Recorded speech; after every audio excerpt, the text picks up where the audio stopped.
어느 작은 마을에 예전에 폐가가 된 대저택이 하나 있었다. 주변 사람들은 그곳을 별장이라고 불렀지만 사실 그곳은 19세기 말한 외국인 사업가가 지은 화려한 저택이었다.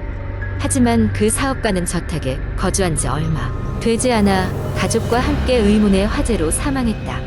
이후 저택은 귀신이 산다는 소문이 퍼져 아무도 접근하지 않았다. 세월이 흘러 21세기가 되고 더 이상 귀신 이야기를 믿지 않는 젊은 대학생들이 늘어나면서 그곳은 그저 또 하나의 흥미로운 탐험 장소가 되었다. 어느 날 대학생 4명이 그 별장을 탐험하자고 마음먹었다. 그들은 공포를 잘 견디는 친구들과 용감한 성격인 자신을 믿었기에 별장에 들어가는 것을 두려워하지 않았다. 집에 들어서자마자 차가운 공기에 가슴이 서늘해졌지만 친구들은 이를 대수롭지 않게 여기며 안으로 더 깊숙이 들어갔다. 거대한 호화로운 샹들리에가 걸려있는 로비를 지나 먼지로 가득한 도서관에 들어섰다. 오래된 책들이 가득한 서관은 마치 그들처럼 누군가가 왔다 가길 기다리고 있는 듯 했다. 무언가 부딪히는 소리가 나자 친구들 중 한 명인 지수가 뒤를 돌아봤다. 하지만 아무도 없었다. 지수는 장난기가 발동해 친구들에게 아무렇지 않게 말했다. 여기서 조용히 하라잖아. 아마 여기에 있는 누군가가 우리를 지켜보고 있을 거야. 친구들은 이를 또 하나의 농담으로 넘겼으나 그 말이 끝나기 무섭게 창밖으로 번개가 치며 괴음이 울렸다. 구석에 있던 책 한 권이 떨어져 내려왔다. 호기심에 몰려 책을 펼친 그들은 놀랍게도 그곳에 눌러쓴 고딕체의 영어가 가득한 페이지를 발견했다. 유령의 저주에 관한 이야기였다. 내용은 대략 저택에 살던 사업가가 저승으로 가지 못하고 이곳을 떠돌며 복수를 꿈꾼다는 내용이었다. 첫 페이지를 읽은 순간 갑자기 저택의 곳곳에서 쿵쿵거리는 소리가 들리더니 방문들이 저절로 열리기 시작했다. 그들은 깜짝 놀랐지만 절대 겁먹지 않기로 약속한 터라 서로를 다독이며 이 상황을 타개하려 했다. 그때 영문 모를 한 누더기 인형이 저 멀리서 끌어당겨지듯 그들에게 다가오기 시작했다. 인형의 두 눈에서는 무언가가 번뜩이고 있었다. 이때 정신을 차린 승우가 친구들을 부르며 여긴 떠나는 게 좋겠어라고 말했다. 서둘러 도망치듯 건물을 빠져나오는데 문이 저절로 닫히면서 그 안에 갇히고 말았다. 당황한 친구들은 모두 각자의 핸드폰 불빛으로 주변을 비췄다. 그때 꼭대기 계단에서 발걸음 소리가 점점 가까워지더니 모습을 드러낸 것은 희미한 모습을 한 빅토리아 시대 복장의 여인이었다. 그녀의 얼굴은 어두워 잘 보이지 않았으나 뭔가 찾고 있는 듯한 불안한 기운만큼은 확실했다. 친구들은 겁에 질렸지만 침착하게 여기서 벗어나기 위해 침착하게 움직이기로 결심했다. 여인은 그들에게 가까이 다가오지도 않았고 그저 저들 너머를 응시하고 있었다. 그 순간 주머니 속에서 낡은 나침반이 저절로 큰 진동을 일으키기 시작했다. 그리고 그것은 계속해서 한 방향을 가리켰다. 그 방향을 따라 나아가자 그들은 이 저택의 비밀 통로를 발견하게 되었다. 그 통로는 그들을 곧바로 집 밖으로 인도했고 저들은 겨우 저택을 무사히 빠져나올 수 있었다. 그들이 다시금 뒤를 돌아보았을 때 저택은 이미 흔적도 없이 사라지고 있었다. 탈출 후 그들은 어깨 너머로 희미한 소리가 들리는 듯한 착각을 느꼈지만 어쩌면 저주받은 저택의 마지막 인사가 아니었을까 하는 생각을 하며 그곳을 떠나기로 했다. 이후 그들은 그날 이후 절대 저택의 이야기를 입 밖에 내지 않기로 맹세했다. 하지만 가끔씩 모일 때마다 가위 눌림을 겪는다는 이들도 있었다. 아마 그날의 기억이 낳은 트라우마일지도 모른다는 이야기를 하면서 말이다. 결국 그 별장은 지금까지도 아무도 거주하지 않고 있으며 들어갔던 사람들의 말에 따르면 여전히 무언가가 그곳에서 누군가를 기다리고 있다고 한다. 두 번째 이야기 나는 서울의 한날 아파트에서 자취하고 있었다. 이 아파트는 지어진 지 30년이 넘었고 오래된 만큼 이상한 소문이 많았다. 특히 내 방이 있는 5층은 예전에도 누군가가 자살을 한 적이 있던 층이라 해서 그리 인기가 좋은 층은 아니었다. 하지만 나에게 중요한 건 싼 월세뿐이었다. 어느 날 학교에서 돌아와 집에 누워 있다가 나도 모르게 잠들고 말았다. 시간이 얼마나 흘렀을까 이상한 소리에 잠에서 깼다. 시계는 새벽 2시를 가리키고 있었다. 그때 갑자기 방문 너머에서 살짝 삐걱거리는 소리가 들렸다. 처음에는 동네 고양이나 바람 소리라고 생각했지만 점점 그 소리는 방으로 가까워지고 있었다. 문틈 사이로는 희미한 그림자가 들이우고 있었다. 심장이 쿵쾅거리기 시작했다. 그냥 꿈이겠지. 아니면 밤에만 소리가 난다는 그 이상한 한강 바람 때문이겠지. 애써 자신을 안심시키며 눈을 감았다. 바로 그 순간 누군가가 내 방문 손잡이를 잡고 돌리기 시작했다. 내가 당장 달려가 문을 잡지 않았다면 문이 열렸을지도 모른다. 순간적으로 머릿속이 하얘졌다. 왜 이 시간에 이러는 거지? 밖에서는 아무 소리도 없었다. 문 너머 사람도 보이지 않았다. 한참을 기다리다가 조심스레 손잡이를 잡고 방문을 열어봤지만 복도에는 아무것도 없었다. 뛰는 심장을 진정시키며 다시 잠자리에 들었지만 그날 밤은 끝내 잠들지 못했다. 다음날 아파트 관리인을 찾아가 어젯밤 일을 이야기하며 CCTV 확인을 부탁했다. 그러나 관리인은 내 이야기를 반신반의하며 여기서 그런 일이 처음 있는데 아닙니다라고 말했다. 이상한 일들이 종종 일어나지만 누구 하나 책임지지 않고 모두가 침묵을 지키고 있다는 것은 인기척 없는 건물의 그늘이었다. 몇 주가 지나도록 별다른 일은 없었다.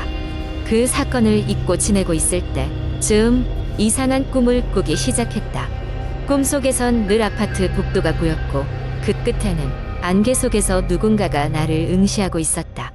가끔 그 사람의 얼굴이 또렷이 보일 때도 있었지만 그럴 때면 꿈에서 깹땀에 절어있곤 했다. 그러던 어느 비오는 날 밤 또다시 그 소리가 들려왔다. 이번에는 단순한 발소리가 아니었다. 그 무엇인가가 말을 하고 있었다. 잡힌 것처럼 침대에 묶인 채 그 소리에 귀를 기울였다. 도와줘. 아주 약하고 간절한 목소리였다. 겁이 나서 고개를 돌리지 못한 채 수많은 생각이 머릿속에 오갔다. 누구지? 여긴 내가 살고 있는 곳인데. 격렬한 가슴 두근거림을 느끼며 나는 그 소리가 어디서 오는지 확인하고 싶었다. 문을 열어본 나는 복도의 끝에서 한 여자의 실루엣을 보았다. 그녀는 젖은 머리카락으로 얼굴을 가리고 있었고 그녀의 손은 마치 무엇에 올린 듯 나를 향해 있었다. 다시 한번 목소리가 들려왔다. 도와줘. 이 일이 반복되면서 나는 점점 지쳐가고 있었다. 일상생활도 어려울 정도였다. 그렇게 몇 주가 더 지나고 결국 참다 못해 입주민들에게 직접 이야기를 꺼냈다. 그런데 내 이야기를 듣던 입주민들의 얼굴이 새하얗게 질렸다.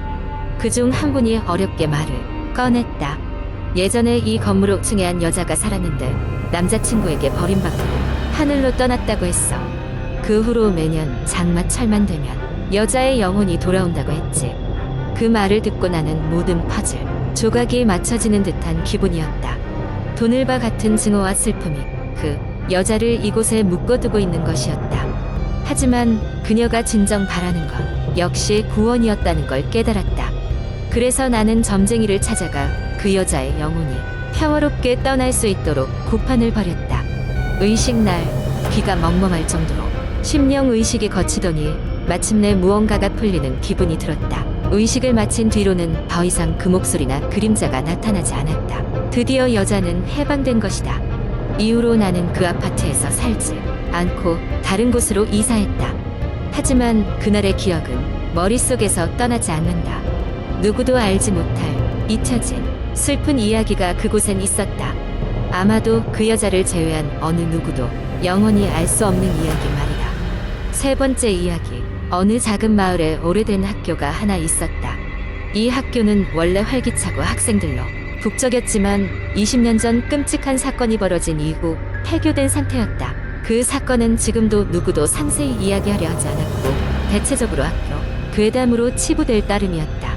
그러나 몇몇 살아남은 지역 주민들은 여전히 그날의 기억에 시달리고 있었다. 그 학교에 다녔던 학생들 사이에서 학교의 3층 화장실에 관한 소문이 떠돌았다. 3층 화장실의 세 번째 칸에는 결코 들어가선 안 된다는 이야기였다. 3층 화장실의 세 번째 칸은 언제나 문이 잠겨 있었고 누가 들어가려 해도 문이 열리지 않았다. 그러나 20년 전 그날 몇몇 호기심 많은 학생들이 그 금기를 깨고 세 번째 칸에 들어가기로 결심했다. 그날은 날씨가 흐렸고 하늘은 잔뜩 찌푸려 있었다. 학생들은 수업이 마치자마자 필요한 도구를 챙겨 3층 화장실로 향했다. 그들은 이미 몇 번이나 시도했던 적이 있었기에 나름의 계획을 세웠다. 드디어 3층에 도착했을 때 복도는 어둡고 적막했다. 학생들은 서로의 존재를 의식하며 거드름을 피웠지만 마음 한구석엔 어쩔 수 없는 두려움이 사렸다. 화장실 문을 열었을 때 이상하게도 그 안은 예상 외로 환했다. 마치 누군가 기다리고 있었던. 학생들은 잠시 멈춰서서 서로를 바라봤지만 곧 머릿속 호기심에 다시 발걸음을 떼었다. 마지막 칸으로 향하는 그들의 발걸음은 유난히 무겁게 느껴졌다. 세 번째 칸 앞에 섰을 때 학생들은 잠시 눈짓으로 서로를 재촉했다. 그리고 한 명이 손을 내밀어 문을 힘껏 밀었다. 놀랍게도 그날의 그 문은 망설임 없이 열렸다. 안에는 아무것도 없었다. 그저 지저분한 화장실 칸에 불과했다. 학생들은 실망하며 돌아서려는 찰나 그 칸 안에서 무언가 속삭이는 소리가 들려왔다. 도와줘. 아주 희미하고 고통에 젖은 목소리였다. 듣는 순간 학생들은 몸이 얼어붙었다. 칸 안에는 분명 아무도 없었다. 그러나 그 소리는 분명히 존재했다.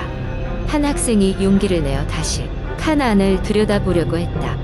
그 순간 모든 불이 꺼지면서 화장실은 암흑에 휩싸였다. 학생들은 깜짝 놀라 엉겁결에 뛰쳐나가려 했지만 문은 이미 굳게 닫혀 있었다. 화장실 안은 숨막히는 정적에 잠겼다. 아무도 움직일 수 없었다.